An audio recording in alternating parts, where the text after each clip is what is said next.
So we're going to start out with a couple of notions here, and I'm going to talk kind of fast. I'm not going to go over and over and over the same things. You might have to watch this video more than once.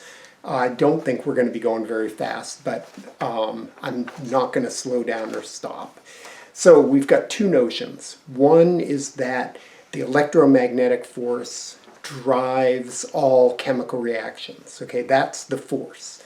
And the electromagnetic force always drives atoms toward being stable. Okay, so those are a couple of notions. They're generalizations, but we're going to go with them. Okay, so when is an atom stable? What does a stable atom look like? And there is one condition that makes an atom stable, and that is its outermost energy level is full of outer electrons. Okay, so how do you know when that happens? It's easy. They're 8. If they're 8 outer electrons, that atom is stable. Okay, so if you look on the periodic table, this column here, the noble gases, they are all stable, completely stable. They never have chemical reactions, ever, because they all have 8 valence electrons. Any atom with some other number of, sorry, did I say valence electrons? Outer electrons. They all have 8 outer electrons. Okay? And any of the other atoms don't. And so they have to have a chemical reaction to end up with 8. Now you can say, what about helium? Because helium only has 2. Okay, so there's the exception. You caught me. If there's only one energy level, it can only hold 2 outer electrons, and then it's stable. So hydrogen only has 1 outer electron on its 1 energy level. So it can do one of two things. It can gain 1 more, and then it will have 2, and it will be stable, or it can lose 1. Okay, so hydrogen's a little bit of a wild card. All these other atoms in this family, in this column, have 1 outer electron, and they're all WIMPs, and they will all lose 1 outer electron.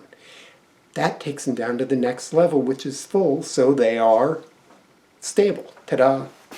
This is this family here, okay? They all have 2 outer electrons. They are also WIMPs.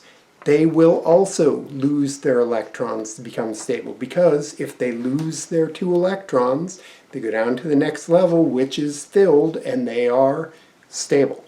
Okay, we are not going to talk about these for the simple reason that they don't fill up the same way as families 1, 2, and 13 through 18.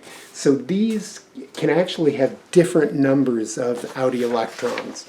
Like it will, if you look at iron on your periodic table, Fe, you'll see that it says that it has 3, but iron can have 2, it can have 3, it can have 4, because all these atoms, they can fill up differently underneath. So we're going to ignore them for now. And we're going to come all the way over here to column 13. So column 1 has 1 outer electron, column 2 has 2 outer electrons, column 13 has 3, and they will always lose 3. So family 13, or column 13, they are WIMPs.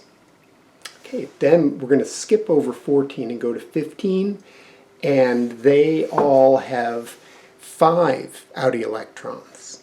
They will never lose them. Never. They'll always gain 3 outer electrons, so they have 8, and then they'll be stable. So family 15 will always gain 3. They all start out with 5, they gain 3, they have 8, that's how they become stable. Okay, the next family over is family 16, and they all have 6 outer electrons, and they will all gain 2 to become stable.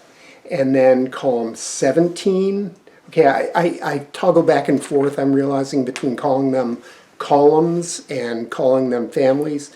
Those two words are interchangeable. They're called families because they all react the same way, right?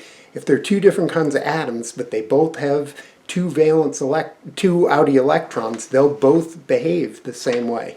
Okay, so we come over here to family 17. They all have 7, and they will all react to gain one more outie electron to become stable. And then I already told you these don't react at all. Okay, if you missed any of that, if any of that seemed too complicated, or I went too fast, or I blundered, right? I know I sometimes use the expression valence electrons instead of outie electrons, just had my back on that and substitute outie electrons for valence electrons. I'm going to do one last thing. I'm going to try not to make this too long, but I do want to take you over here and show you this and show you that. Oh, I forgot to talk about carbon's family. Okay, they all have 4. And so are they wimps or are they bullies? Oh man, that is, that's the question of life. They can go either way. They can gain 4 or lose 4, and that's the magic of carbon.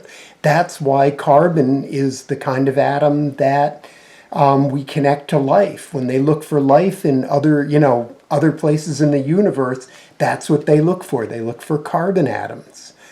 But this just to look at this, you can see aluminum. Aluminum will lose 1, 2, 3. Okay, those will go away to become stable.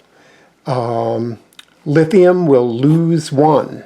Magnesium will lose 2. They're all wimps because they have 1 outie electron, 2 or 3.